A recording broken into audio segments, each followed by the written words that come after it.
پی T آئی کو بلے کا نشان ملے گا یا نہیں، الیکشن کمیشن آف پاکستان اپنا فیصلہ آج سنائے گا۔ پشاور ہائی کورٹ کا الیکشن کمیشن کو قانون کے مطابق فیصلہ کرنے کا حکم۔ گزشتہ روز تحریری فیصلے میں کہا تھا 22 دسمبر سے پہلے فیصلہ جاری کیا جائے۔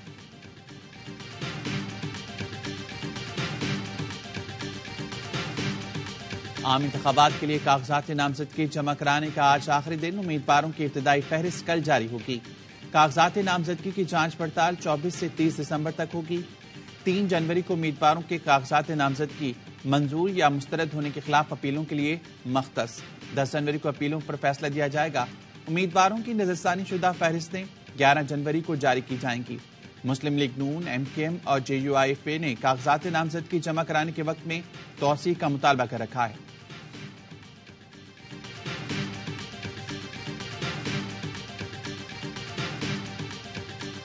لاہور سمیت پنجاب کے مختلف علاقوں میں شدید دھند کا راج، موٹر وے کے کئی سیکشنز کو ٹریفک کے لیے بند کر دیا گیا۔ لاہور میں آلودگی بڑھنے لگی، دنیا کے آلودہ ترین شہروں میں دوسرے number per.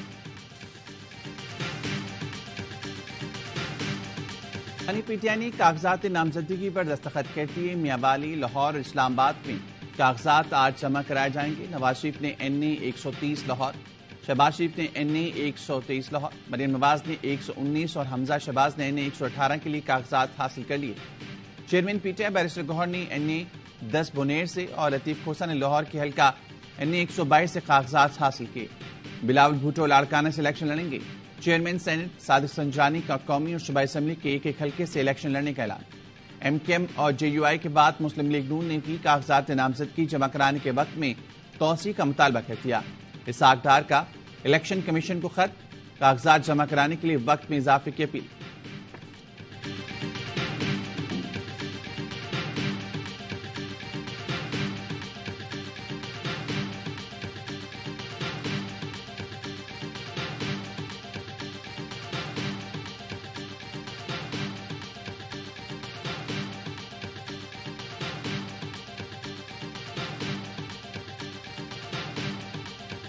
As of right now, Imran Khan تو انتخابی میدان سے آؤٹ ہیں، رائٹ؟ غلط ہے، یہ بھی بالکل غلط ہے۔ آپ ابھی پورے یقین سے کہہ رہے ہیں کہ عمران خان انتخابی میدان میں اترنے جا رہے ہیں؟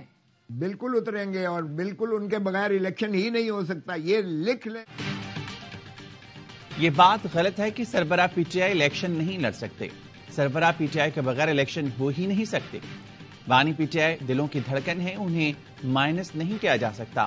رہنما پی ٹی آئی لطیف کھوسہ کہتے ہیں فیصلے میں ایسا کچھ نہیں لکھا۔ اسلام آباد ہائی کورٹ فیصلے کے خلاف سپریم کورٹ جائیں گے۔ ہم نواز شریف تو ہیں نہیں جن کے لیے بایو میٹرک مشینیں چل کر آئیں۔ انہوں نے معیشت کو تباہ کر دیا، لوگ معاف نہیں کریں گے۔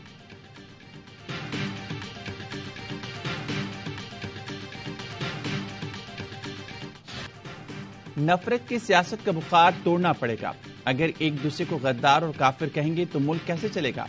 بلاول بھٹو زرداری کا حیدرآباد میں ایاز میلوں سے خطاب، کہا کچھ لوگ یہ چاہتے ہیں کہ تقسیم اور نفرت جاری رہے، ہم اپنی تاریخ اور ثقافت بچائیں گے۔ دمادم مست کلندر کا نعرہ لگا کر انتہا پسندی کا مقابلہ کر سکتے ہیں۔ مٹیاری میں بات کرتے ہوئے کہا 8 فروری پیپلز پارٹی کے فتح کا دن ہے، جالے بھرپور تیاری کریں، لاڈلوں کو جیتنے نہیں دیں گے۔ پیپلز پارٹی امیدواروں کو الیکشن میں کامیاب ہونے کے لیے جدوجہد کرنا ہوگی۔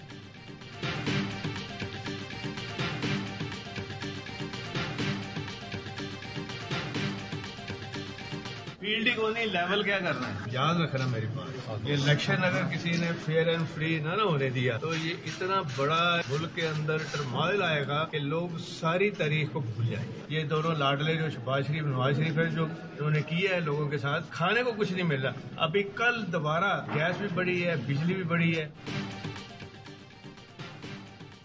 فیلڈ ہی نہیں ہے تو لیول کیا کرنا ہے؟ شفاف انتخابات نہ ہوئے تو ملک بڑے بحران سے دوچار ہو جائے گا۔ چودھری پرویز الہی کہتے ہیں دونوں لاڈلوں نواز شریف اور شہباز شریف نے عوام کو کھانے سے بھی محروم کر دیا۔ نواز شریف کا جیسا پروٹوکول ہے وہ تو پہلے ہی وزیراعظم بن بیٹھے ہیں۔ پرویز الہی کا قومی اور صوبائی اسمبلی کی 6 نشستوں پر الیکشن لڑنے کا اعلان۔ لیگ رہنما جاوید لطیف کا کہنا ہے نواز شریف نکلیں گے تو مقبولیت کا پتہ چل جائے گا۔ پنجاب میں کوئی سیٹ ایڈجسٹمنٹ کی توقع نہ رکھے، سندھ بلوچستان KP میں سیٹ ایڈجسٹمنٹ کریں گے۔ ہمارا بیانیہ ہے کوئی ادارہ آئین سے ماورا حرکت نہ کرے۔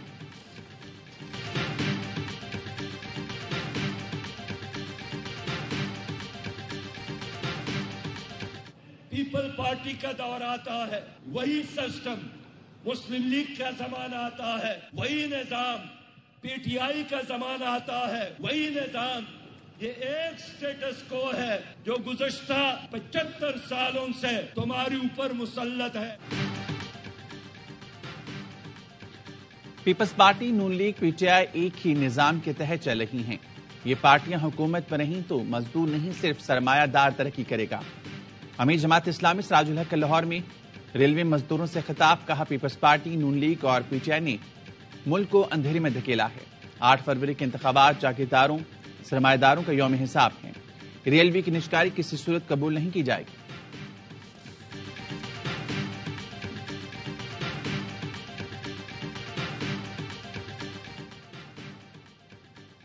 میڈیا کی آزادی سلب کرنا تشویشناک ہے.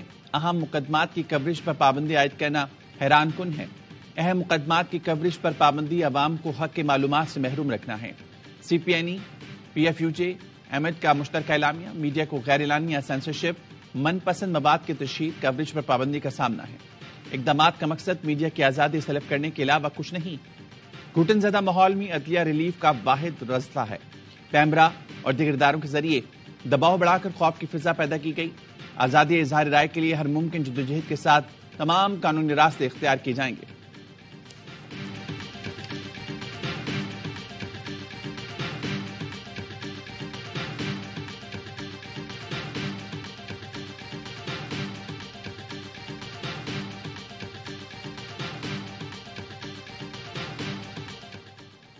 اسلام آباد ہائی کورٹ نے بانی پی ٹی آئی کی توشہ خانہ کیس کا فیصلہ معطل کرنے کی درخواست مسترد کر دی.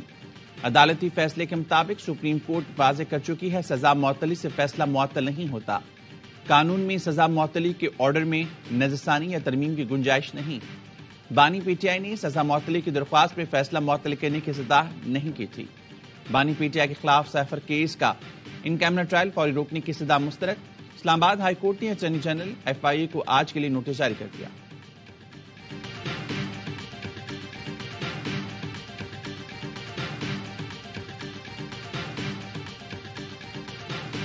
مہینے باقی ہے تو اس کے لیے ریکویسٹ کی تو انہوں نے فیصلہ محفوظ رکھا. ہم نے درخواست کی ہے، ہمیں یقین ہے کہ وہ ہماری درخواست پہ سنوائی کریں گے اور وہ فیصلہ جو ہے ایسا ہوگا کہ ہم بآسانی سے الیکشن میں اپنا حصہ لے سکیں.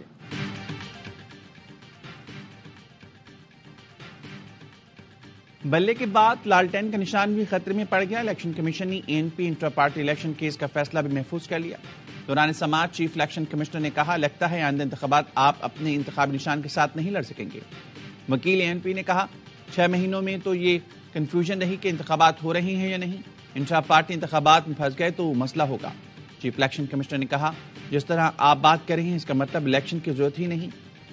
ہم آپ کو 5 سال سے زائد کا وقت تو نہیں دے سکتے.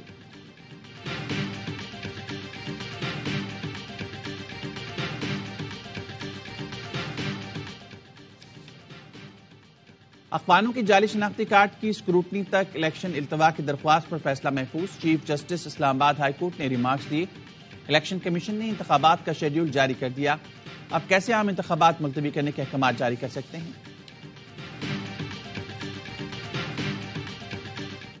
کراچی میں شہریوں کا صبر جواب دے گیا. ایک ہی دن میں 5 ڈاکو مار دیے.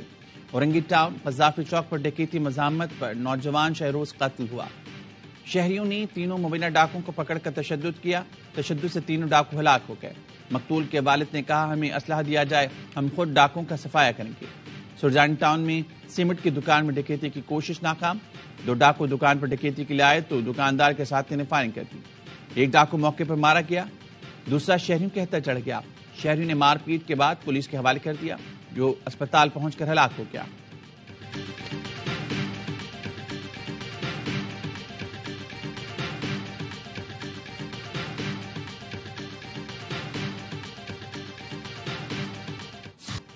اسلام آباد پولیس نے بلوچ یکجہتی مارچ کے شرکاء کو گرفتار کر لیا. پولیس ترجمان نے بتایا، مارچ شرکاء زبردستی ریڈ زون میں داخل ہو گئے. ریاست اور اسلام آباد پولیس کے خلاف قابل اعتراض نعرے لگائے. پولیس پر پتھراؤ کیا. پولیس کی جانب سے آنسو گیس کے شیل اور پانی کی توپ کا استعمال کیا گیا. خواتین سمیت تقریباً 300 مظاہرین گرفتار کیے. جوڈیشل مجسٹریٹ اسلام آباد کا 33 بلوچ مظاہرین کو رہا کرنے کا حکم۔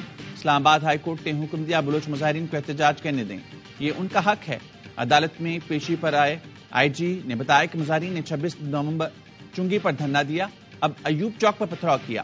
چیف جسٹس نے کہا مظاہرین نے کوئی دہشت گردی تو نہیں کی، وہ پاکستانی شہری ہیں تو احتجاج ان کا حق ہے۔ آئی جی نے کہا ان کے پاس اسلحہ تھا، پولیس سے یونیفارم چھینی گئی، ہمارے لوگ بھی زخمی ہیں۔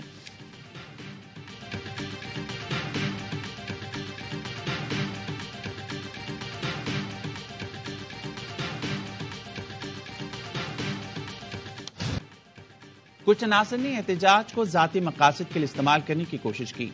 کچھ مقامی افراد نے چہرے ڈھانپ کر صورتحال خراب کی۔ وفاقی وزیر فواد حسن فواد کی پریس کانفرنس، کہا مظاہرین کو H9 اور پھر F9 پارک کی تجویز دی گئی تھی۔ آئین کے اندر رہتے ہوئے سب کو احتجاج کا حق ہے، صرف وہ لوگ تحویل میں ہیں جن کی شناخت نہیں ہوئی۔ مذاکرات کرنے والی حکومتی کمیٹی کے رکن وزیر اطلاعات مرتضی سولنگی نے بتایا مظاہرین میں موجود خواتین اور بچوں سے ملاقات ہوئی۔ کمیٹی اپنی سفارشات وزیر اعظم اور کابینہ کے سامنے رکھے گی۔